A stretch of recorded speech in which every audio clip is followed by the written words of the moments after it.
Quero convidá-lo a abrir a Escritura, meu irmão, no Evangelho segundo Lucas, capítulo de número 17. Faremos a leitura dos versos de 11 a 19 nesta manhã.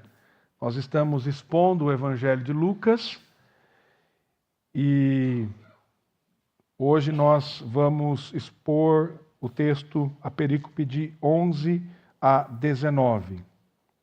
Assim nos diz a Escritura Sagrada. De caminho para Jerusalém, passava Jesus pelo meio de Samaria e da Galiléia.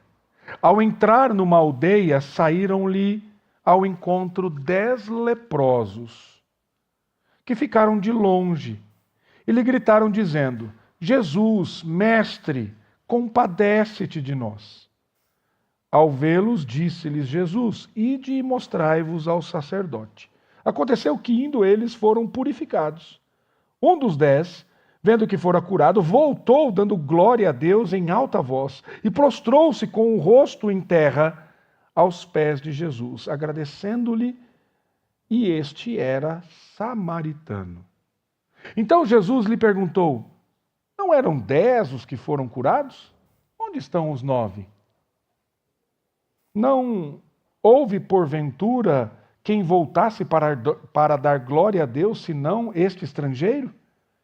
E disse-lhe: levanta-te e vai, a tua fé te salvou. Senhor nosso Deus, nós colocamos a nossa vida diante do Senhor neste momento, especialmente para que o Espírito Santo mostre-nos e nos dê a percepção daquilo que o Senhor quer falar conosco por meio da exposição da Escritura Sagrada. E que as palavras dos meus lábios e o meditar do meu coração sejam agradáveis na tua presença, meu Senhor, minha rocha, meu Redentor, amado da minha alma, em nome de Jesus. Amém. Meus queridos, eu quero falar com você hoje sobre o seguinte tema: quando a graça nos faz voltar. Quando a graça nos faz voltar. Quantas vezes nós pedimos algo a Deus e pedimos com intensidade e às vezes até desespero, mas depois de recebermos a resposta, de recebermos a bênção do Senhor, simplesmente nós seguimos em frente, como se nada tivesse acontecido. Nós oramos quando a dor aperta, nós oramos quando o problema vem, nós oramos quando surge uma dificuldade, quando a enfermidade aparece, quando o medo nos paralisa. Mas quando a situação é resolvida, quando a situação é acalmada, parece que a nossa vida volta ao normal. E a vida continua. E aí nós seguimos. Os compromissos retornam, a rotina volta a nos engolir. E a gratidão vai ficando em segundo plano. Esse comportamento não é incomum a mim e a você. Pelo contrário, é algo profundamente nosso. Pecadores e necessitados da graça. Recebemos a graça, mas não paramos para reconhecer o doador dessa graça. Quem nos abençoou. Celebramos a bênção, mas esquecemos de voltar e responder àquele que nos abençoou. Esse texto que nós lemos é um confronto a essa realidade. Por quê? Porque o texto bíblico mostra que Jesus curou 10 homens profundamente marcados pela exclusão, pela dor, pela esperança praticamente perdida. E todos eles aqui recebem um milagre. Todos experimentam a mesma restauração física. Mas apenas um retorna. Apenas um retorna. Apenas um para. Apenas um entende que ele foi alcançado pela graça, que ele não recebeu apenas uma cura, uma situação resolvida do problema. Mas ele entende e ele percebe que aquele ato que aconteceu com ele exige uma resposta. Uma resposta que vai além da cura. E nesse texto, Jesus nos ensina que a fé verdadeira não termina com o benefício que nós recebemos. Isso é muito precioso para nós, queridos, porque aqui fica revelado claramente a gratidão que retorna para viver e glorificar a Deus. Não só por aquilo que Ele faz, mas por aquilo que Ele é. Então, neste texto, nós não vemos apenas cura, mas nós vemos salvação. Nós não vemos aqui apenas misericórdia, mas nós vemos reconhecimento. Não é apenas sobre receber, mas é sobre voltar. Por isso, a proposta, a ideia que nós vemos no texto é, quando nós entendemos a graça, e quem nos derramou essa graça nos faz voltar. Voltar para o Pai, voltar para o Senhor. E é interessante que quando você olha para o texto bíblico, Lucas ele faz questão de situar o seu leitor geograficamente e teologicamente.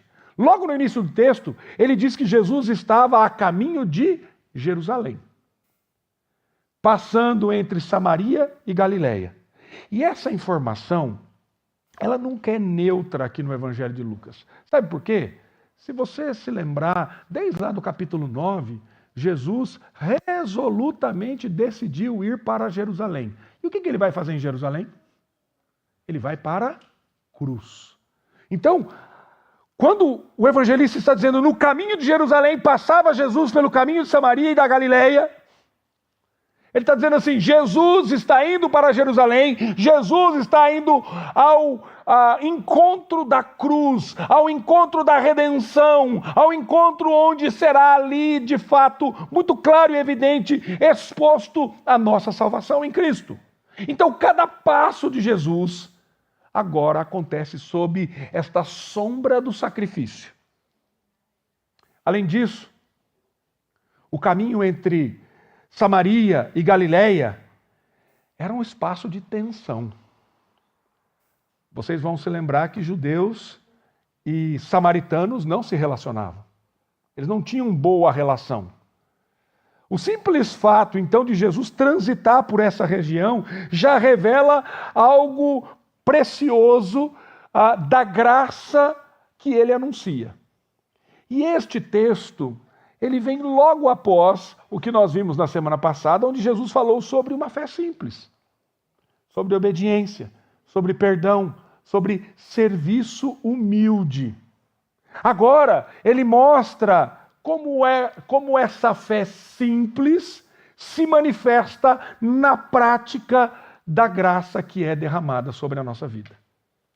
Então, o discípulo que Jesus está formando, e lembre-se, com quem que Jesus está falando aqui? Com quem Jesus está instruindo? Lá no versículo 1, Jesus diz, disse Jesus aos seus discípulos. Ele está ensinando os seus discípulos, ele está formando. E ele está mostrando que esse discípulo não é feito apenas de obediência silenciosa, mas de uma gratidão que é consciente. O texto responde a uma pergunta fundamental do discipulado. Como alguém reage? Como alguém que foi alcançado pela graça, alguém que foi transformado por Jesus, reage? Como que eu e você, que fomos alcançados por Jesus, salvos em Cristo Jesus, como deve ser a nossa resposta? Está claro isso no texto e a resposta é muito clara. A resposta é uma vida de gratidão. Então, por que você faz o que você faz? Por que você está aqui nesta manhã? Você está aqui porque Deus alcançou você, Deus transformou você e Deus quer aperfeiçoar você para que você viva no dia a dia glorificando a Deus, exaltando ao Senhor. É essa graça que nos faz voltar. Entretanto, nós vemos no texto que nem todos reagem da mesma forma. Portanto, nós temos que entender que, em primeiro lugar, a graça, ela nos encontra na nossa condição de necessidade.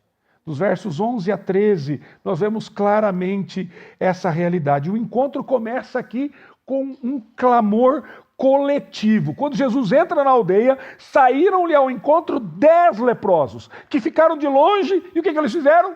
Gritaram, dizendo: compadece-te de nós, Senhor Jesus. Então, o clamor desses 10 homens é um clamor coletivo. Eles mantêm a distância por conta da realidade e da situação que eles têm. E a lepra, queridos, não era apenas uma enfermidade física. Ela era uma sentença social. Uma sentença social e religiosa. Esses homens estavam afastados da comunidade. Eles estavam afastados do culto. Eles estavam afastados do convívio familiar. Por quê? Porque eles viviam à margem das pessoas, por conta da situação e do status que eles tinham. E é interessante que aqui nós vemos um verbo central nesses versículos. E qual é o verbo central aqui? É o verbo clamar. É o verbo onde eles clamam ao Senhor. Eles dizendo, clamando, gritando ao Senhor. Eles levantam a voz e dizem: Jesus, Mestre, compadece-te de nós.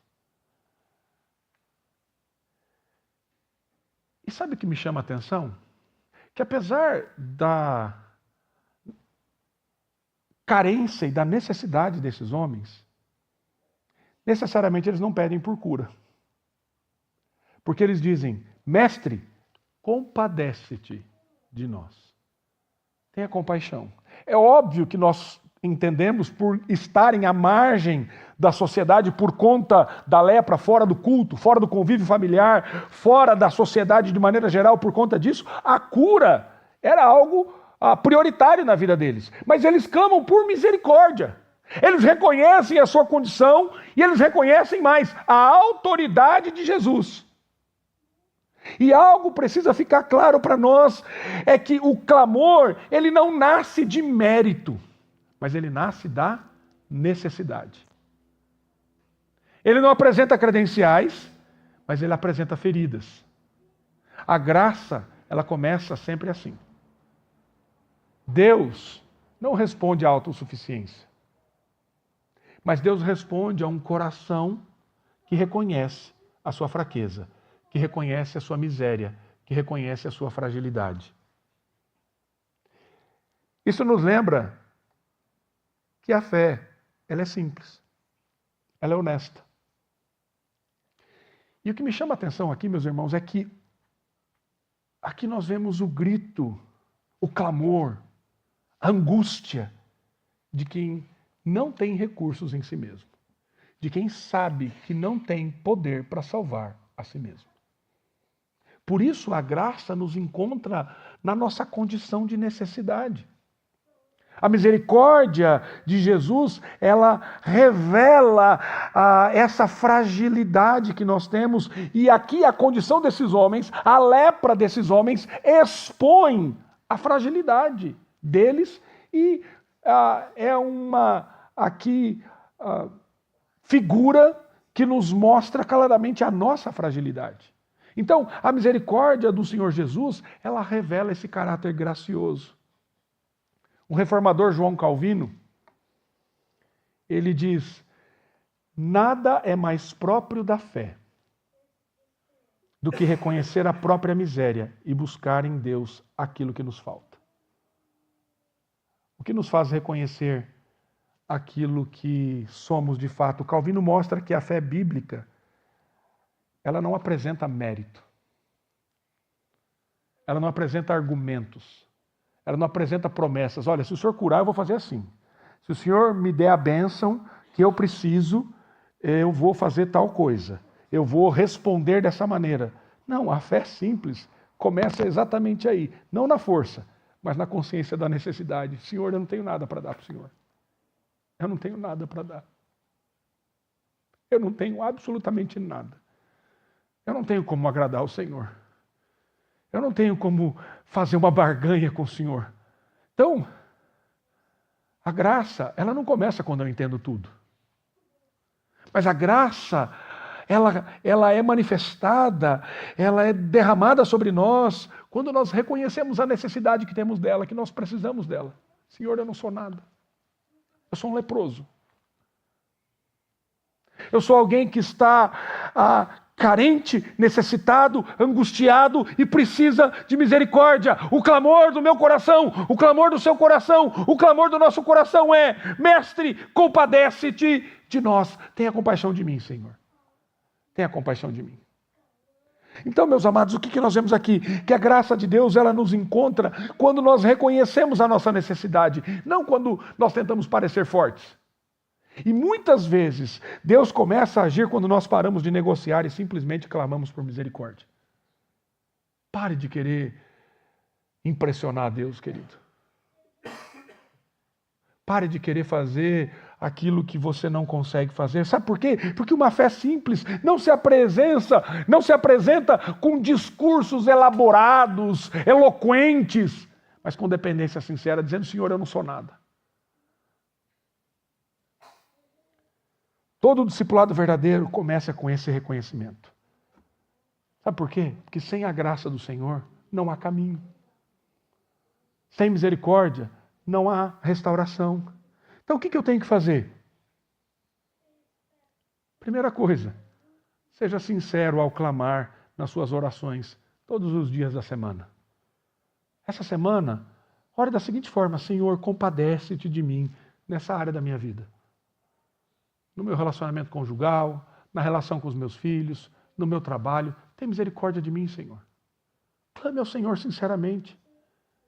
Pense especificamente numa área que você precisa clamar ao Senhor. Reconheça conscientemente a sua dependência diante de Deus antes de pedir qualquer coisa. E a gente vai orar, e é interessante que a gente já vem com a nossa listinha.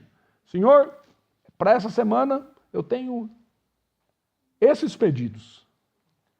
Ó, o senhor não respondeu da semana passada ainda, tá? O senhor está em débito comigo. É assim que você começa orando? É muito peculiar isso, irmãos. Nós temos dificuldade na nossa vida de oração de sermos gratos, de reconhecermos quem Deus é. Às vezes aqui no culto, às vezes nós, na nossa realidade, nós falamos assim: vamos ter uma oração de adoração. Senhor, nós adoramos o Senhor por quem o Senhor é e pedimos que o Senhor nos abençoe, pedimos que o Senhor derrame graça e pedimos isso. E a gente já começa a pedir. Você percebe? Parece que nós estamos no piloto automático. É igual um morador de rua. Ele pede o tempo todo. Às vezes nem fome tem o abençoado. Você já foi entregar marmita, comida no centro de São Paulo, debaixo dos viadutos? Se você já fez isso, você vai perceber que chega assim: não quero mais não, já. Mas ele pede. Aí você dá e o cara joga fora, nem quer comer. Que já ganhou várias vezes, mas está no seu status natural pedir, pedir, pedir e pedir. E assim somos nós. E quantas vezes eu cheguei para pessoas que estão nas ruas e falei assim: olha, dinheiro eu não vou te dar não, comida eu não vou te dar não. Agora, se você quiser mudar de vida, eu posso te levar para um lugar que você vai mudar de vida. Você vai largar essa cachaça miserável que você fica bebendo aí, você vai largar dessa droga que você fica usando, e Deus vai transformar a sua vida. Quer isso? Não quero não. Isso aí eu não quero não. Por quê? Porque não quer compromisso. Não quer mudança de vida. Não quer responder à graça que é dada a Ele. E muitos de nós somos assim com Deus. Nós pedimos: Senhor, muda a minha vida, muda a minha família. E o Senhor: tá bom, vou mudar. Responda em gratidão. Aí nós somos igual os 9, que vão e não voltam. Mas quando nós entendemos a graça, nós voltamos. Então, querido, pare de esconder as suas fragilidades espirituais e busque ajuda. Compartilhe com os irmãos uma luta real. Alguém maduro na fé, que caminha com você. Não peça a solução, necessariamente, mas peça para que ore por você. Lembre-se diariamente que a graça não responde à força, mas à necessidade. A graça me encontra quando eu reconheço que eu preciso de Deus. Mas nós vemos em segundo lugar que a fé verdadeira obedece mesmo antes de ver o resultado. A fé verdadeira obedece mesmo antes de ver o resultado. O verso 14, a resposta de Jesus é surpreendente. Ao vê-los, disse-lhes: ide mostrai-vos ao sacerdote. Aconteceu que, indo eles, foram purificados. Ele não toca nos leprosos. Ele não declara a cura imediata. Mas ele diz: ide e mostrai-vos aos sacerdotes. Essa ordenança exige uma coisa. Exige uma resposta. Uma resposta de fé. Pela lei, apenas quem estava curado podia se apresentar ao sacerdote para ser reintegrado à comunidade. E o texto diz algo decisivo. E aconteceu que eles, indo para apresentar-se ao sacerdote, eles tinham que estar curados. Eles foram curados. Eles foram purificados. Então a cura não acontece antes da obediência. Ela acontece no caminho. E o verbo-chave aqui, nesse versículo, é o verbo ir. Eles caminham confiando apenas na palavra de Jesus. Não havia sinais visíveis imediatos, mas apenas uma ordem e uma promessa implícita. Vocês vão lá e vão se apresentar ao sacerdote. Lucas está ensinando que a fé verdadeira, ela age antes de ver. Quantos de nós queremos ver para depois agir e responder? Ele não espera, essa fé, ela não espera garantias visíveis, mas ela confia na palavra daquele que ordena, aquele que dá a instrução, aquele que dá a ordenança. E isso se conecta diretamente com o ensino anterior que nós vimos sobre a fé como um grão de mostarda. A fé não precisa ser grande, mas ela precisa ser real. E essa fé é dada por Deus a nós. Obedecer sem ver resultados imediatos é uma das maiores provas de que nós somos transformados pelo Senhor Jesus e que Ele nos dá fé. Mais uma vez, olhando para João Calvino, ele nos ensina nesse ponto e diz o seguinte: a fé verdadeira se submete à palavra de Deus, mesmo quando aquilo que é ordenado parece contrário à razão humana. Olha que precioso, querido. A fé verdadeira se submete à palavra de Deus, mesmo quando aquilo que é ordenado parece contrário à razão humana. Quantas vezes o Senhor nos ordena na sua palavra aquilo que, logicamente, na nossa razão, é contrário àquilo que nós desejamos? Muitas vezes Deus nos chama a obedecer antes de resolver a situação. Porque, veja bem, a questão aqui, o ponto aqui, não é a cura física, mas é o resultado que isso trará. E quando nós entendemos, quando nós confiamos na palavra de Cristo, não apenas nas circunstâncias, nós vamos compreender essa obediência, que contraria muitas vezes a nossa razão. Então, às vezes, sabe o que acontece conosco? A gente vai meio que adiando a obediência. Para assim, eu quero ver Deus fazer. Eu vou provar a Deus aqui. E eu quero sinal. Quem é que pediu sinal para Jesus? Os fariseus. Mostre-nos um sinal. Ele falou assim: o sinal já foi dado, vocês não viram. O maior sinal da história da humanidade já foi dado e vocês não perceberam. E aí a gente escuta por aí em algumas igrejas: o melhor de Deus está por vir. Creia, tenha fé, 2026 será um ano de vitória, um ano de bênção, um ano de glória, um ano da manifestação do poder de Deus. Meu amado, deixa eu dizer uma coisa para você: isso tudo já aconteceu há 2026 anos atrás, quando Jesus veio. O melhor de Deus não está por vir não, já veio. Que é o Cristo Redentor. Quer coisa melhor do que essa? Ter a salvação em Cristo Jesus, aquele que veio, habitou entre nós, cheio de graça, de verdade, venceu o pecado, venceu a morte, ressuscitou ao terceiro dia para dar vida, salvação, transformação a você e a mim. O que eu faço agora? Eu respondo, vivendo uma nova vida. Este é o melhor de Deus. O Cristo que veio morrer por nós. O que eu tenho que fazer? Que obediência você tem adiado? O que você tem esperado? Não adie mais nada. Simplesmente obedeça aquilo que o Senhor tem direcionado a você. Dê o passo nessa área da sua vida que você conhece, que você sabe que você precisa obedecer. Quando? Hoje. No mais tardar amanhã. Planeje, dizendo, Senhor, me ajude a ser prático, a ser objetivo naquilo que o Senhor quer da minha vida. Está protelando a leitura da Escritura? Está protelando a sua vida devocional? Está protelando aquele pedido de perdão há anos? Esperando um sinal. Não, se o Senhor quer que eu peça perdão, então fale no coração da pessoa. Porque se o Senhor falar, eu vou pedir perdão.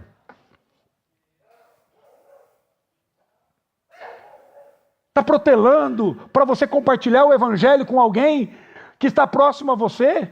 Não, Senhor, me dá um sinal visível para que de fato eu compreenda e entenda que eu tenho que falar do amor de Jesus para essa pessoa. É mesmo?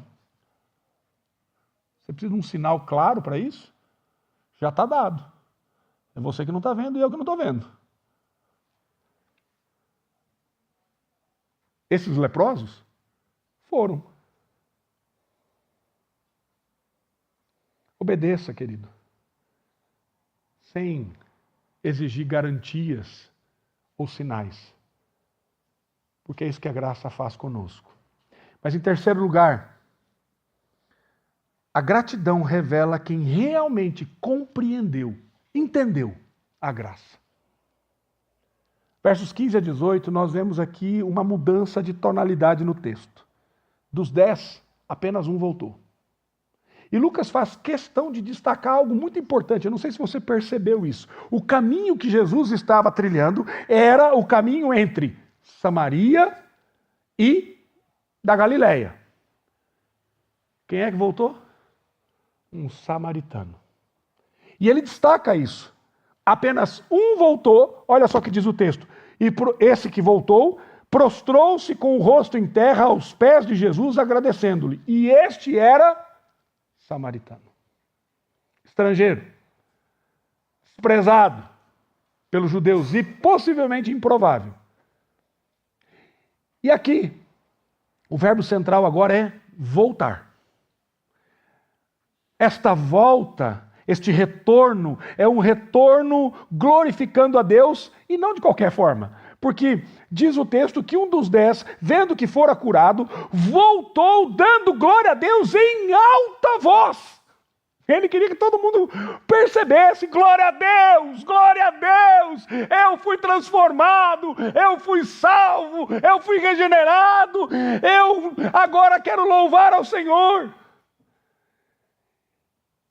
A sua gratidão, ela é visível, ela é audível, mas ela é humilde. E Jesus, quando vê isso, faz 3 perguntas retóricas. Não foram 10 os que foram curados? Onde estão os 9? Não houve quem voltasse para dar glória a Deus, senão este estrangeiro?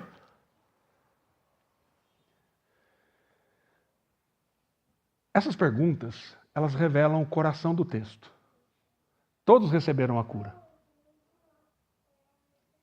Mas apenas um compreendeu o que significava. Apenas um entendeu o que estava envolvido naquela cura. A gratidão não é apenas uma atitude educada. Na casa da família da minha esposa, isso, agora acho que diminuiu um pouco, mas um tempo atrás era meio que uma exigência, né?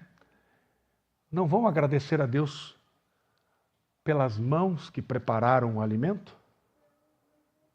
Então, eu aprendi, na família da minha esposa, que uma atitude educada é, toda vez que a gente vai almoçar, agradecer a quem fez a comida. Muito obrigado.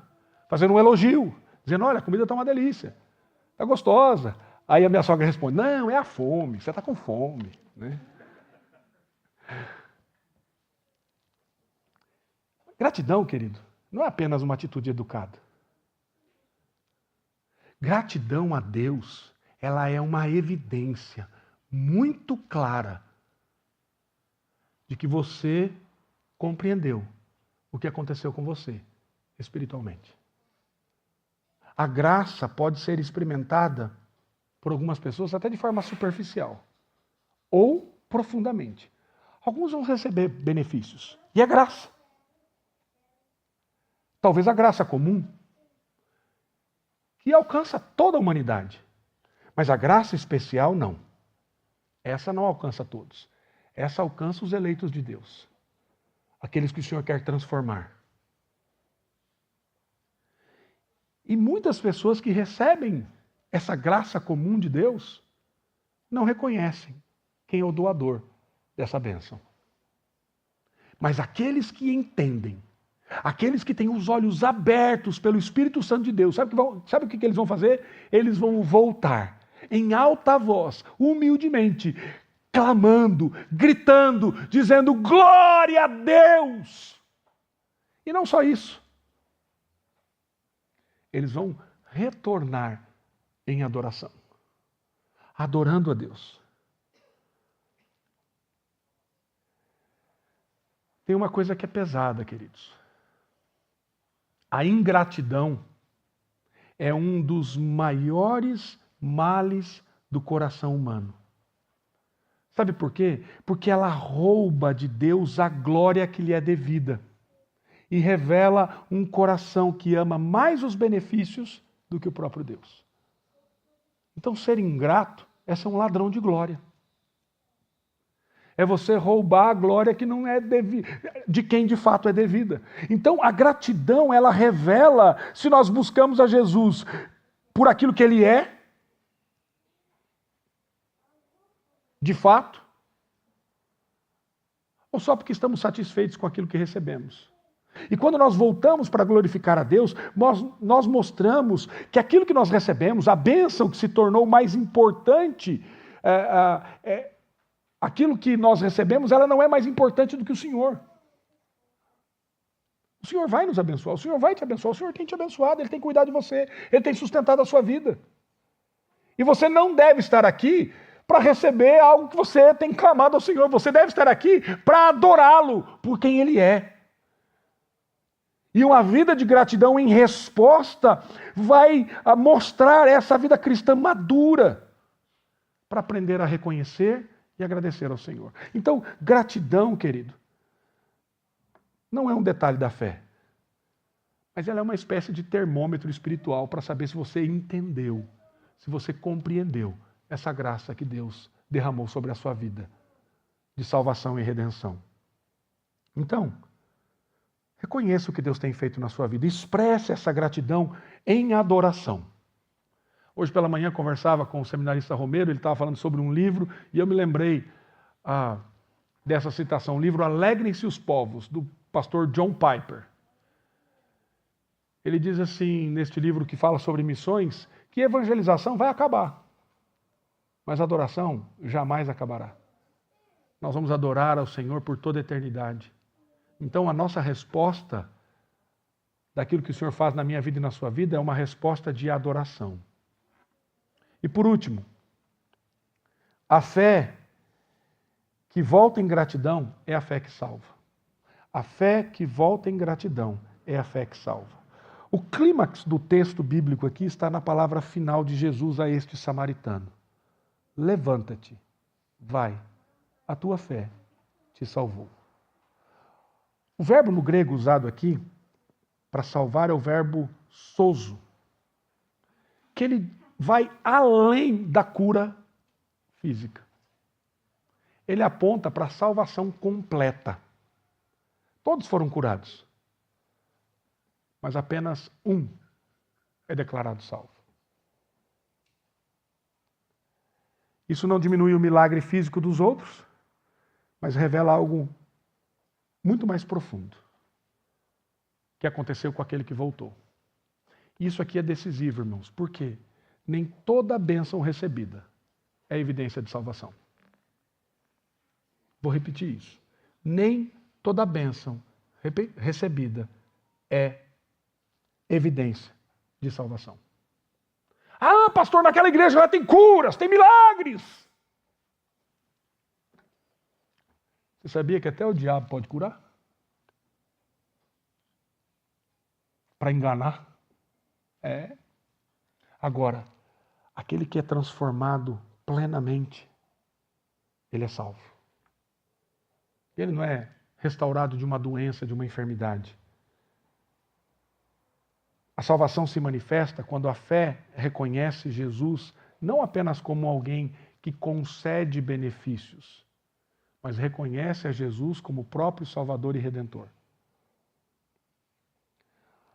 Um teólogo holandês chamado Herman Bavinck, ele diz assim: a vida cristã inteira é uma vida de gratidão. Não como causa, mas como fruto da salvação. Tudo aquilo que você vive é resposta àquilo que Deus fez. É fruto da salvação. E ele afirma que a fé salvadora sempre envolve uma resposta integral daquele que é alcançado da pessoa a Deus, incluindo reconhecimento, rendição e adoração. Gratidão, querido, não salva. Mas ela revela a fé que salva. A fé verdadeira. Por isso nós precisamos perguntar se a nossa fé termina na bênção que nós recebemos ou se ela retorna a Cristo. Em alta voz, glorificando e exaltando ao Senhor. A fé verdadeira faz isso. A verdadeira salvação, ela vai produzir um coração grato a Deus, que glorificará a Deus e que procurará viver para a glória de Deus em todos os aspectos da sua vida. A fé salvadora, meus irmãos, ela transforma beneficiados em adoradores. O samaritano não apenas recebeu algo de Jesus, mas ele se entregou a Jesus. Ele se lançou aos pés de Jesus. E isso fez toda a diferença. Qual a resposta que eu e você devemos dar? Eu devo viver uma vida de adoração. Onde todas as áreas da minha vida devem ser para a glória de Deus. Tudo. Por que você vai fazer diferente no seu trabalho? Porque você não está fazendo para o seu encarregado, para o seu chefe, para o seu patrão. Porque você entende que o seu patrão é Deus. Então você faz tudo para a glória de Deus. Então você vai dar o seu melhor naquilo que você faz. Por que você vai amar a sua esposa e ser instrumento do Senhor para que ela seja mais consagrada? Porque você entende que você não faz isso para ela, você faz isso para Deus. Por que você, irmã, vai respeitar o seu marido e ser submissa a ele? Porque você entende que você não está sendo submissa a ele, mas a Deus. Por que você vai educar os seus filhos da melhor maneira possível, buscando sabedoria e entendimento na palavra do Senhor para fazer isso? Como a Bíblia diz que tem que fazer? Porque você entende que quando você faz isso, você glorifica a Deus. Você percebe que a motivação muda quando nós fazemos assim? Portanto, meu amado, volte em adoração ao Senhor. Esse texto ensina que a graça de Deus ela é abundante. E ela vai alcançar muitas pessoas. Mas nem todos vão responder da mesma forma. Alguns vão seguir a vida, vão receber um benefício de Deus e vão continuar.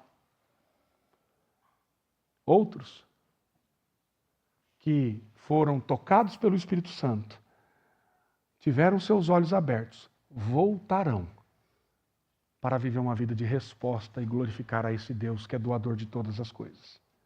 A pergunta que o texto nos deixa não é se nós já fomos alcançados pela graça, mas se nós já voltamos em gratidão. Essa gratidão que evidencia uma fé salvadora. Não é se nós já recebemos algo de Deus, mas é se nós já nos rendemos a Ele. A fé verdadeira não termina no milagre. Ela retorna em adoração. Ela vive uma vida de adoração. Ela não apenas anda no caminho da obediência como esses leprosos obedeceram à voz de Jesus, mas ela reconhece quem é o Deus que deu a ordem, que transforma e glorifica esse Deus. A minha oração, meus irmãos, é que o Senhor conceda a mim e a você um coração como o do samaritano. Um coração grato, um coração que volta dando glórias a Deus. Um coração que não apenas recebe, mas volta.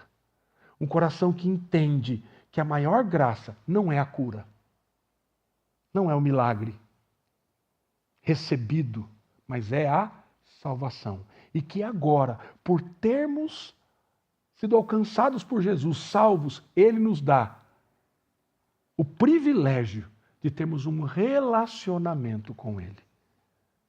É um coração que vive para glorificar a Deus em tudo que somos, em tudo que fazemos. Que assim seja a minha vida, que assim seja a sua vida. Esse é o desejo do meu coração em nome de Jesus. Amém.